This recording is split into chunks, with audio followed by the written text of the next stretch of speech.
John. I'm from Auckland, and I just want to share a bit of my testimony with you. Come on. Yeah, rap music, okay.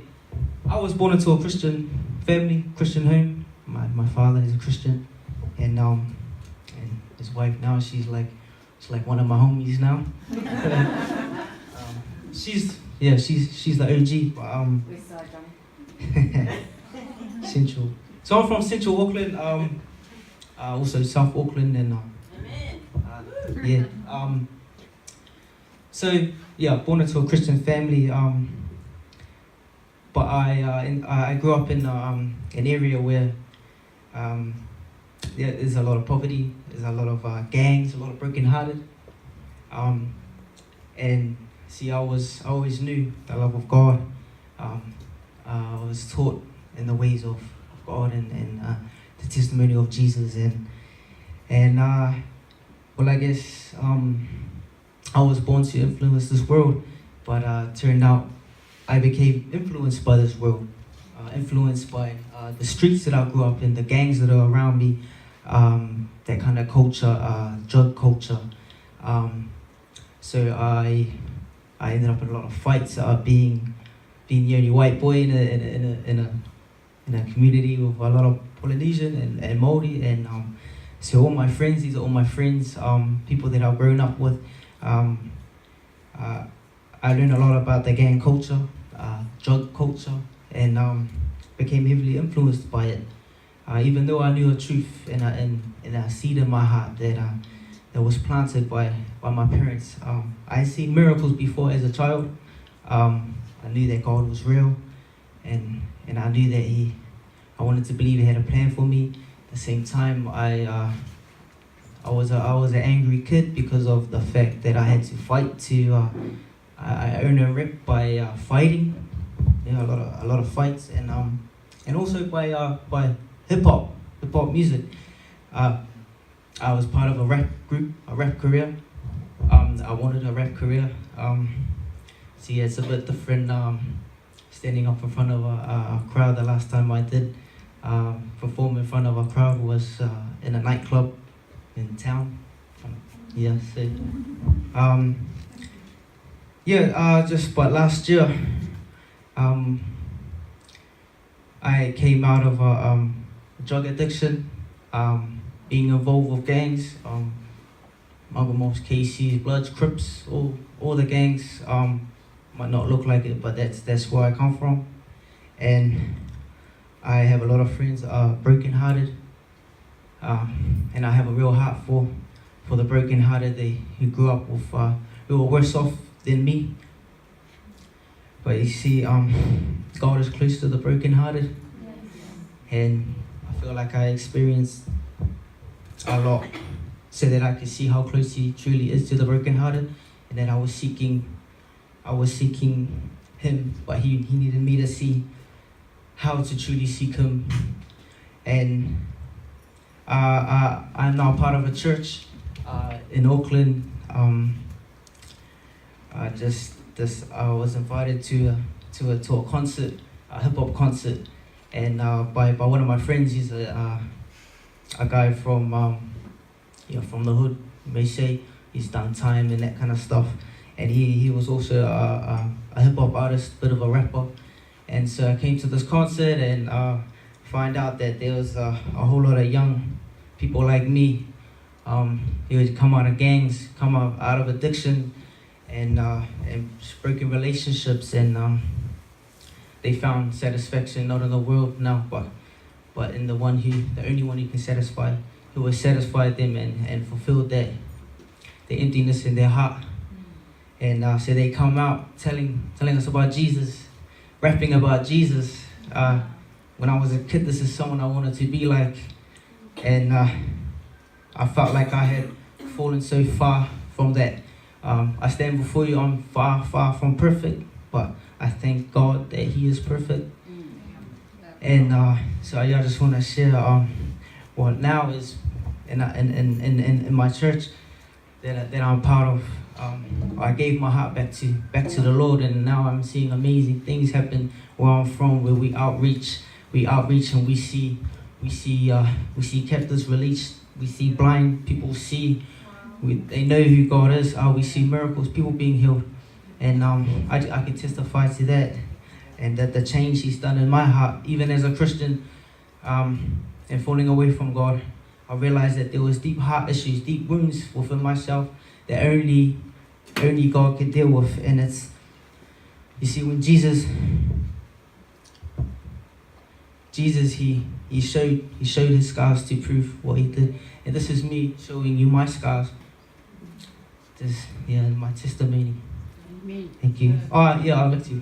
Might not be a cup of tea, but a bit of a reference. Man, get my heart down.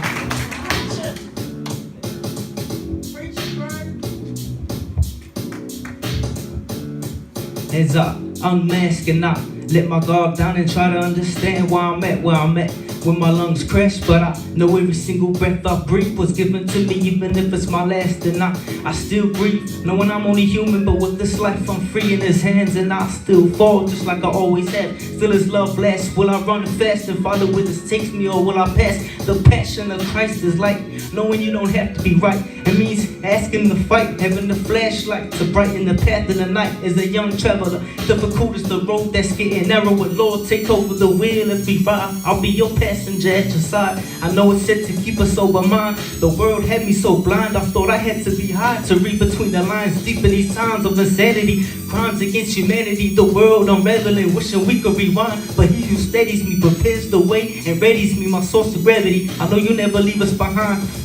So raindrops falling into the ocean of God. Don't be afraid to open your heart. Even though it's dark, keep the faith, knowing it's hard. Strength made perfect in your weakness, so miss God. In the beginning was the Word, and He gave us breath. The Word was with God, and the Word became flesh, and He saved me from the flames of death. The seed of Abraham, through Him every nation is blessed. While I remain in this place of rest, my head on His chest, He took my worst and gave His best.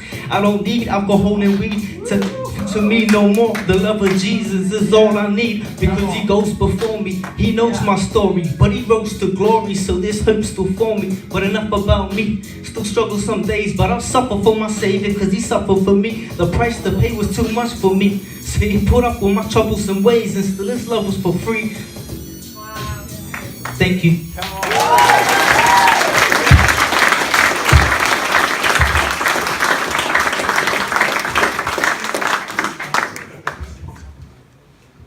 Wow. Thanks, Johnny. That was awesome. Hard act to follow, actually.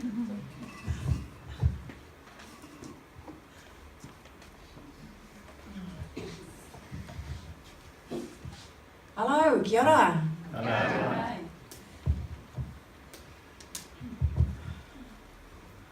Man, Johnny, you just give me so much hope, because I just want to cry when I see Johnny, because I've seen a bit of his journey, and hasn't been easy.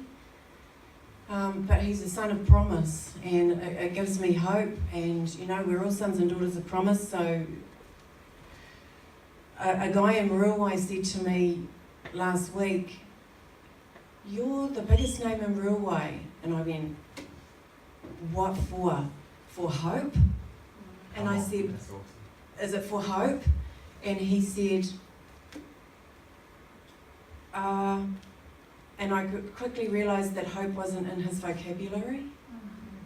And he just said, well, for the fact that you've gone the lowest, and you've not only come back, but you're helping other people. Yeah.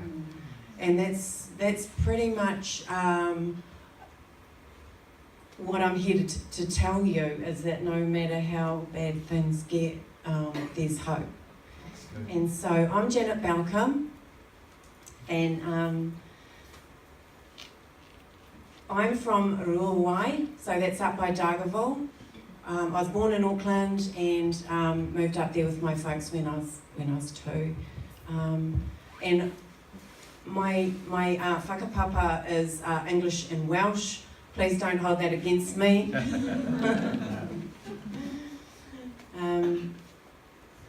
So I was brought up not in a Christian family. My mum was Catholic, and she had it jammed down her throat when she was a kid. So she was like, as soon as she was out of home, I'm out of here, never went back kind of thing. And then, so I started going to church with my friend when I watched The Omen on TV, and I got really scared. Oh, dear. But I went along to the Catholic Church, and nothing against that or anything, but I didn't find what I was looking for really, although I got confirmed there. But I found enough to know where to call, who to call when I needed it. So I was brought up in a really good family, and you know, really there was no way to understand why I would go so wrong. But you know, every family's got to have a black sheep, right?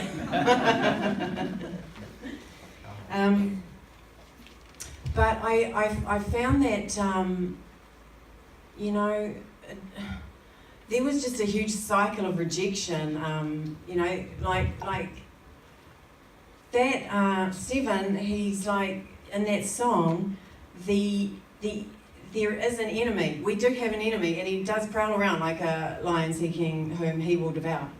And so I noticed that. And so for me it was like this generational cycle of rejection that was repeating itself. And it really did the damage to me when I was a kid. And I had like a very, very nasty betrayal actually from my best friend, and it just devastated me, and that was it. It was actually just like a character assassination, and I didn't survive. So I created a new person to be, because who I thought I was not okay, was not acceptable. So hardened the old heart, and all the defence mechanisms kicked in. The medicating, you know, people focus, like they come to me and they say, oh, can you help me with my addiction and everything? And I'm like, well, actually, you know, the addiction isn't actually the problem. And they go, no, the pain is the problem.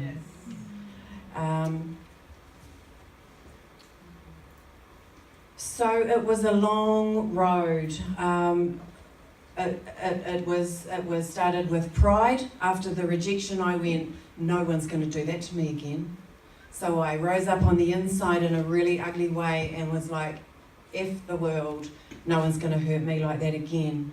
And so I got really hard and really out of it, and that was where the rebellion. There's a downward spiral, and it's quite often starts with rejection, and then it's pride, rebellion, deception, and the bottom of the barrel is perversion, which involves drug addiction and all that sort of stuff. So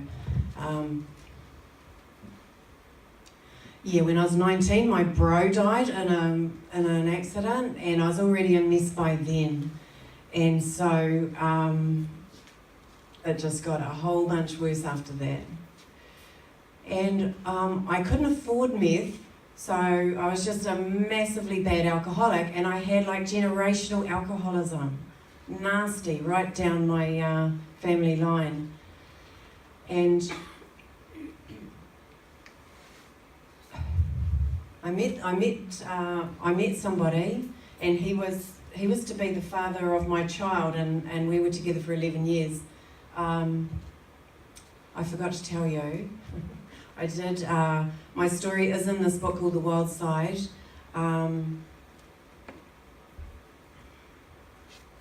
So I met this guy, and we just started like down the wrong path, 100 miles an hour. So it wasn't long before I was a full-on meth addict.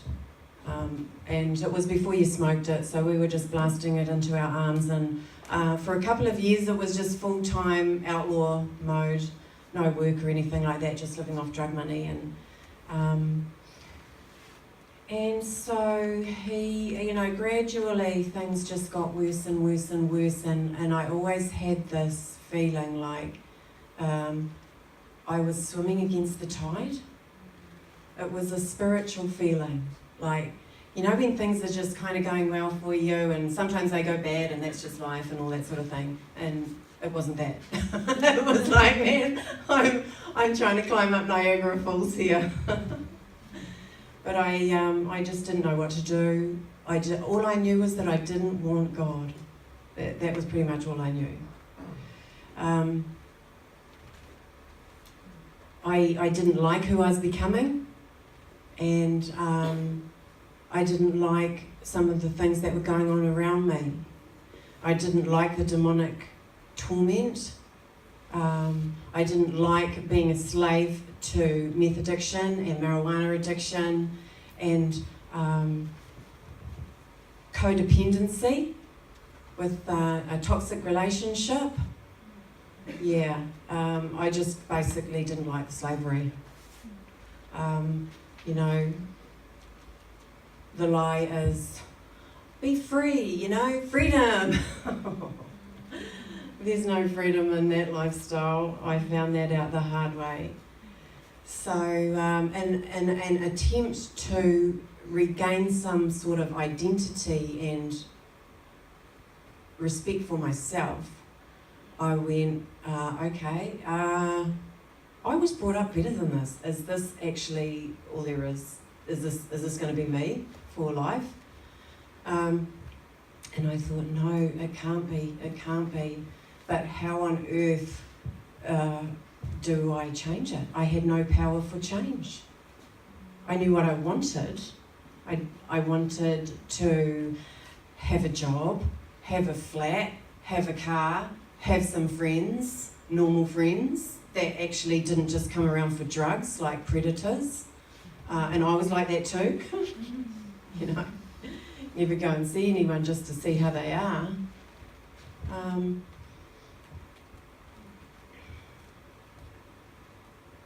But the thing was that it was just the gap between where I was I wasn't even at the bottom yet, was just way too wide for me to bridge, and it was just too long for me to even comprehend. So I was like, okay, that's a nice idea, it's never going to happen. And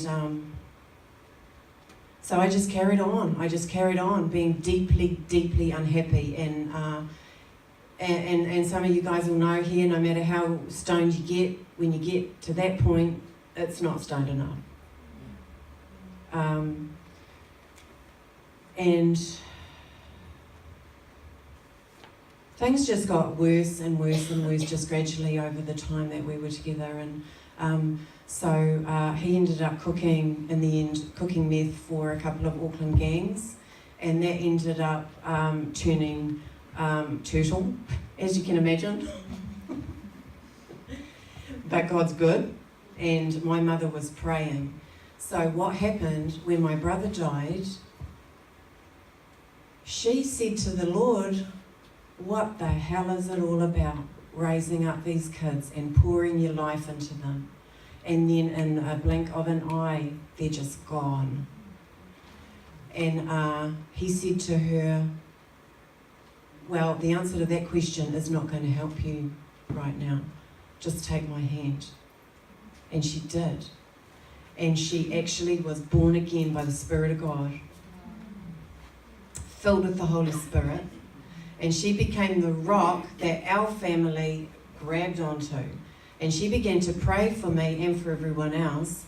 She prayed for me for 18 years from the moment when my bro died. I was 19, so add another 18 on top of that, and I'm still running 100 miles an hour in the wrong direction.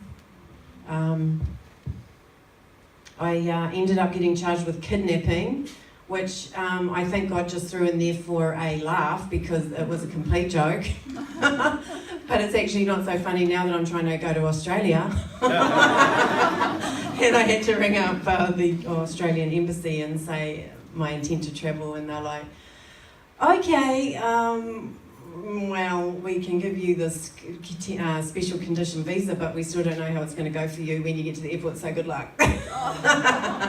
Anyway, I've got my bit of paper, I've done all I can do, and God will do the rest. Amen. Yeah. 3 days in Mount Eden was just a beautiful holiday and a break, and I was looking forward to doing quite a long leg. But we got bailed out, sadly, by my ex's dad, and I thought, well, you should have let us rot, man, because we deserved it, and I was really looking forward to a holiday. But never mind. So we had a year's worth of really tough bail conditions and $100,000 bail, and no pressure. If we didn't turn up to check in one night, there was Dad's $100,000 gone. It was just a nightmare, It was actual jail. I think jail would have been better. And the jail was in my head. The jail is in our heads a lot of time.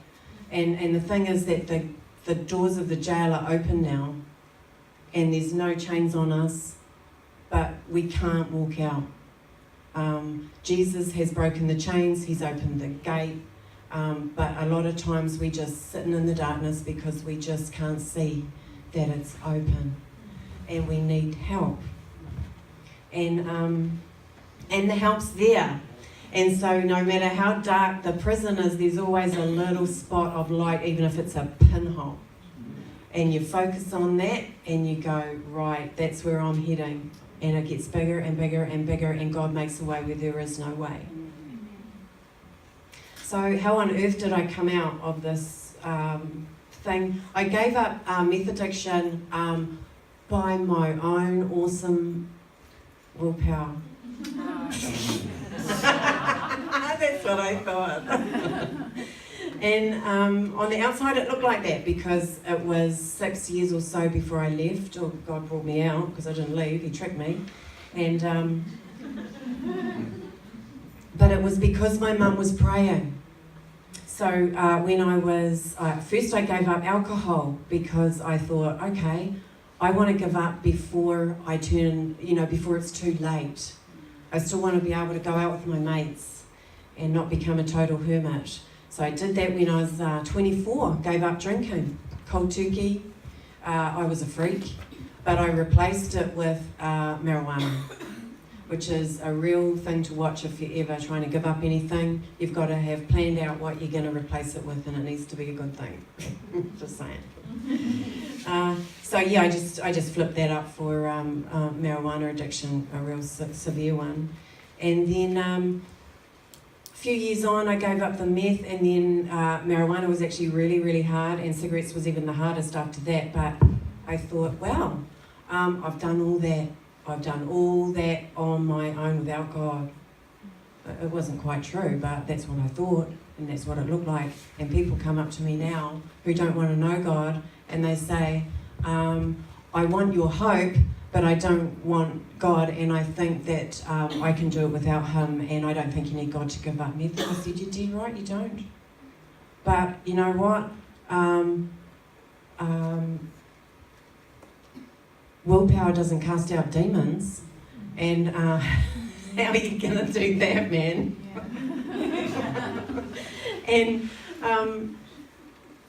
And also, what are you going to do when you die and you get Jesus looking at you going, well, I tried my best. The only place where I'm not is hell, and you don't want to go there. So people say, oh, I want help, but I don't want God, but I still want you to help me. And I say, I wouldn't even know how to help you without God. I can give you a hug, I can love you, I can give you some money, I can do all that stuff, give you a feed, shower, but at the end of the day, I'm going to pray for you. And it's not going to be me that's going to heal you and set you free and give you eternal life. And even if you did get all healed and set free and live an amazing life, then and do all that in your own awesome strength, then die and go to hell, then what's the point in gaining the whole world and you're losing your soul? I'm not even going to waste my time. There's people out there who actually want real help, and it leads to God. The path to life is Jesus Christ. He's the way, the truth, and the life, and no one comes to the Father except through Him. One of the guys in the wild side, the tattooist, we lived at a tattoo studio for 2 years, and I after I came out of that lifestyle, I went back and my ex was going, oh, go and see Phil, he's just in the next room. I said, no, I'm done talking around in circles. And he goes, no, really. So he got on the intercom and he gave me the phone, and Phil said, hi. I went, hi. And he started talking rubbish, and I said, what about God? I said, what about Jesus? And he said, I don't need Jesus, I go straight to the top. And I said, oh well, no one comes to the Father except by me. That was Jesus speaking. And he didn't get it. And so I was like, okay, see ya, awesome, bye. And in about 2 months, he was dead. That was the last conversation I had with him. It might not have even have been that long. It might have been 2 weeks. But I went to the hospital and I saw him in the ICU, and he was dead as a doornail, and I knew he'd gone. And I just still prayed for him. But just to clear that up, you know, there is only one way to God. Just make no mistake about that. Jesus paid the price. Anyway, so how on earth did God trick me to get me out? Because honestly, I'd given up the drugs, the alcohol, and I was still in hell because I could not give up my real addiction, which was the ex, the toxic relationship and the codependent. We were sick. So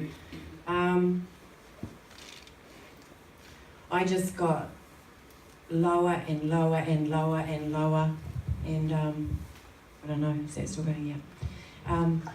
And I got, like, he was getting ready to go to jail again, second time since I was with him, and he was depressed. And he couldn't be bothered seeing his lawyer, he could only have time for his tattooist, and never mind us.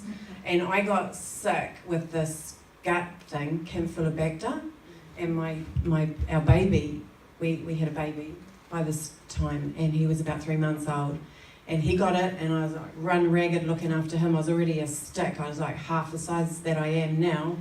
And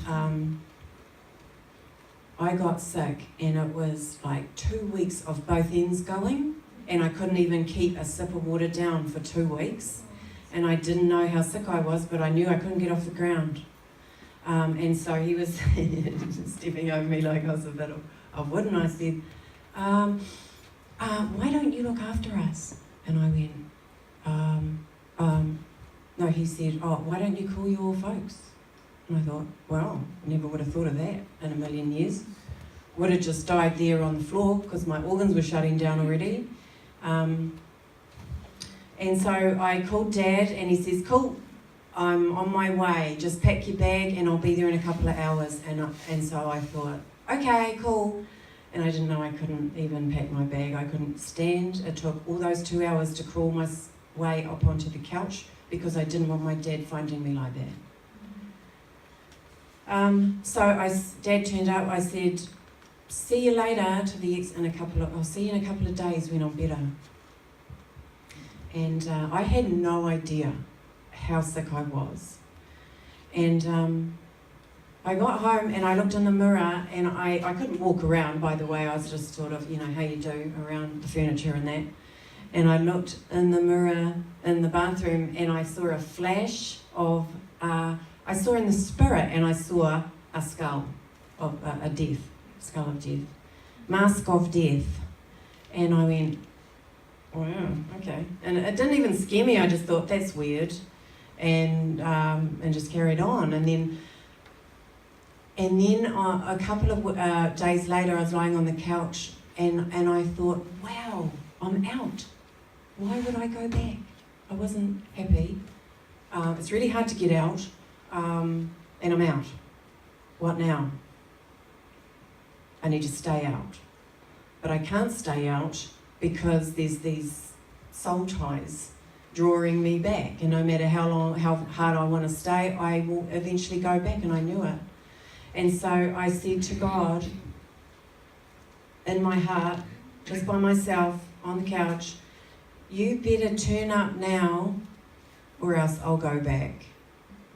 If you're real, you better show me. Because I can't believe in something that is not real to me. I cannot believe in words on a page. There's got to be more to it than that. And I thought there'll be angels and trumpets and like flashes of lightning and thunder and everything in the room, but nothing happened. And so I just was like rolling on in waves of despair. And then he heard all right. He hears that cry of the heart. That's what he waits for. And about 3 days later, I had this terrible vision, and it was I went to sleep. It was in the night. It was like a dream, but it was real. And that's the prologue of The Wild Side. It was pretty much the only thing that's ever really scared me in my entire life. And God pulled back the spiritual curtain and showed me what really was happening in my life. And he wasn't there. It was just darkness, satanic, evil, horrific. Everything that I had held dear was shown to be rubbish, just burning up. And I said to Mum the next day, I told her the dream, and she goes, well, that wasn't a dream, it was a vision. And she invited me to a prayer meeting that night. And that was the second thing that I was never been so scared of in all my life. I was like, okay. Oh, shoot, I don't think so. Anyway, I told her I'd go, and then all day I had these voices saying to me, it's okay, you don't have to go, you can just tell her that you've changed your mind at the last minute. And I'm like, yeah, that's what we'll do. And so that's how I got through the day. Anyway, got to the prayer meeting, not an easy thing, really. It was the hardest thing, actually. And they said to me, well, they asked me some questions. Long story short, do you want to give your life to Jesus Christ? And I said, what does that mean? What does it even mean?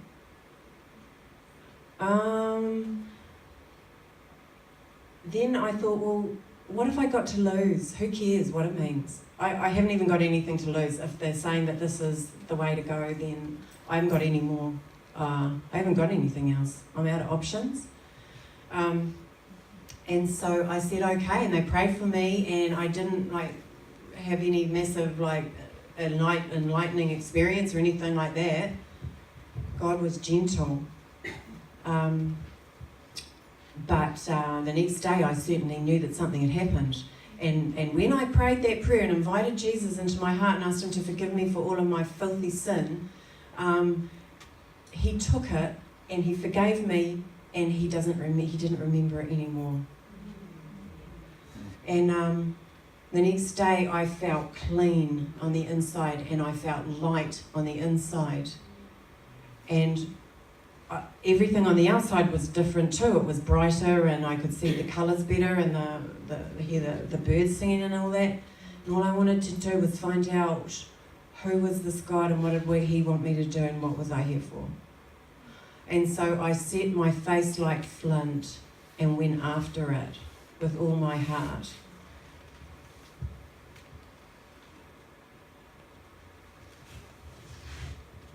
So I literally invested in the things of God with every single breath that I had and every moment that I had. And he rewarded that.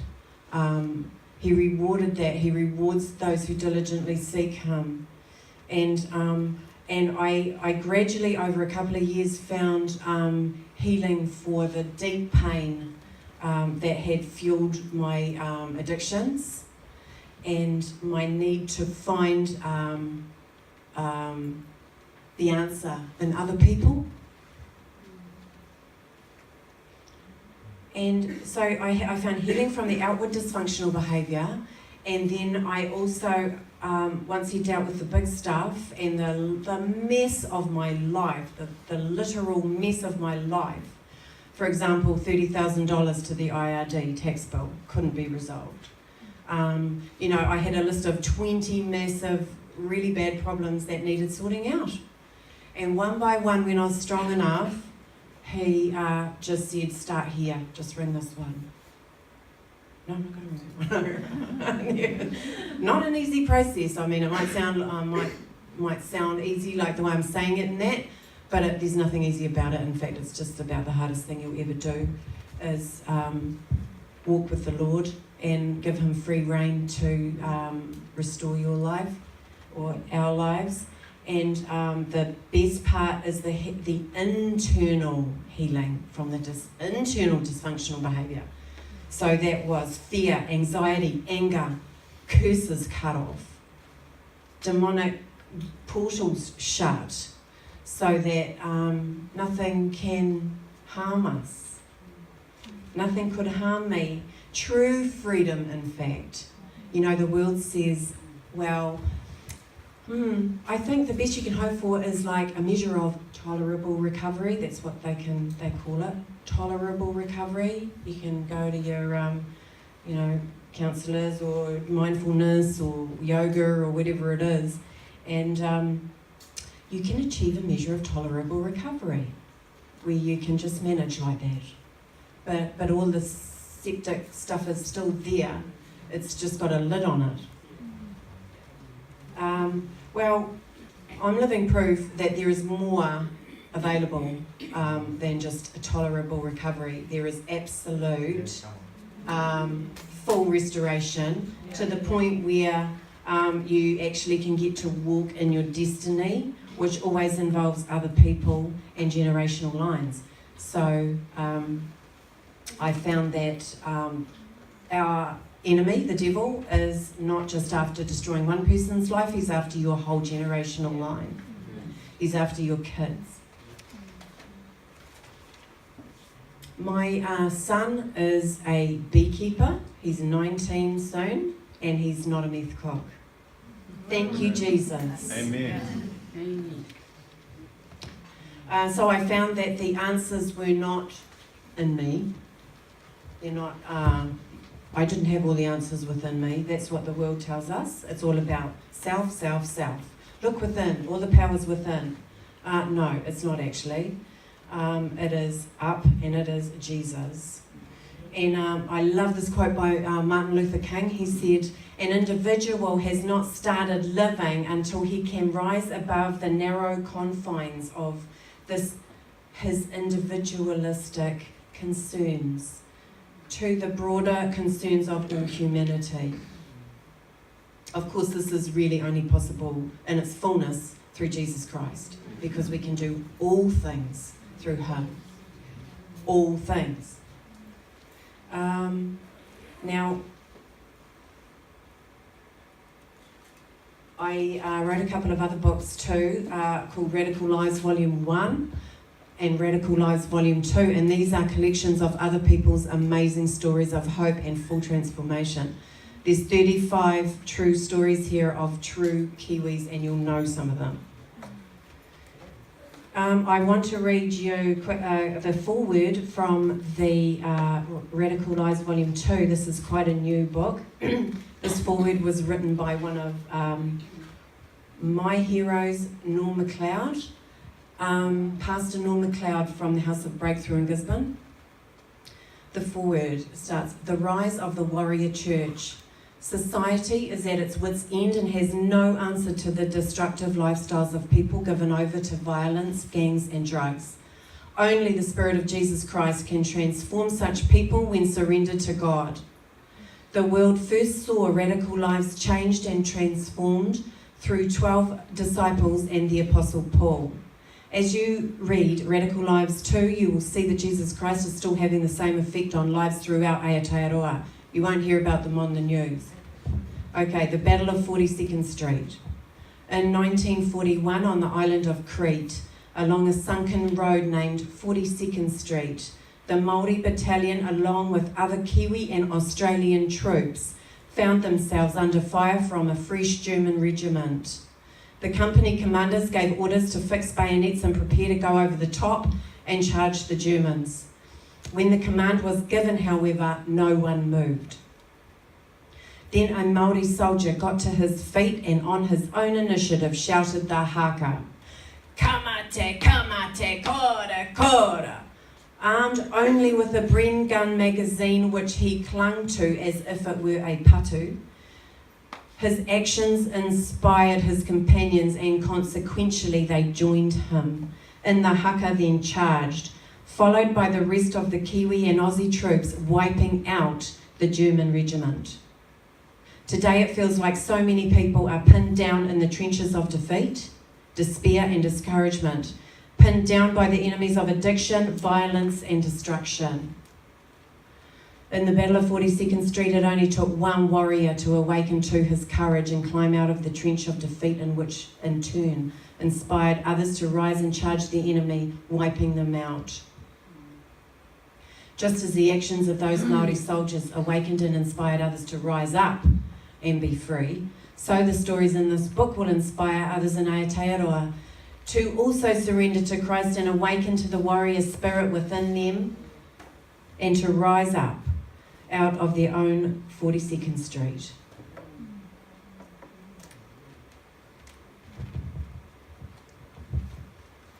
I don't want to talk about him.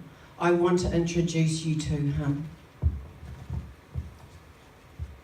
You are that warrior in your family and in your circle of friends. That is why you are here.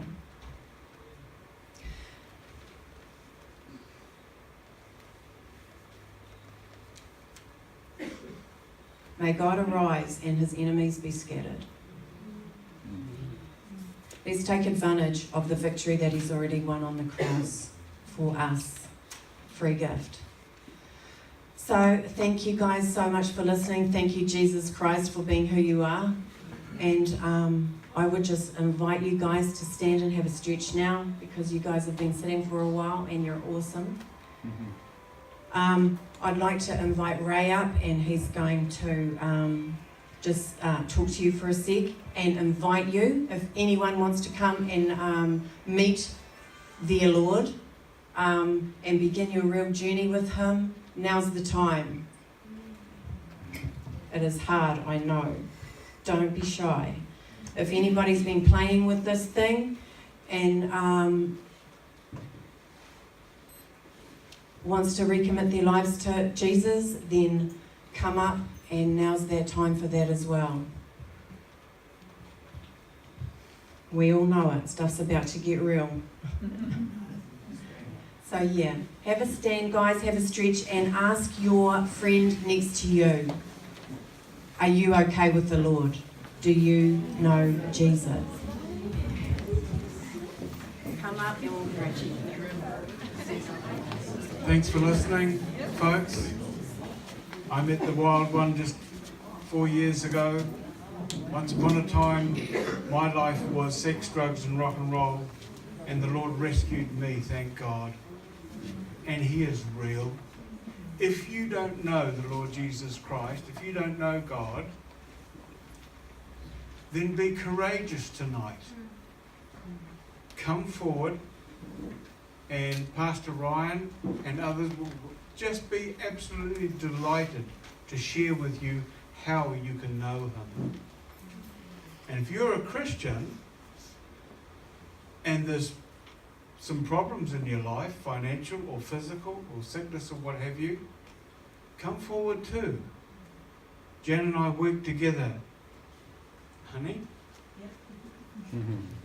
We work together in healing.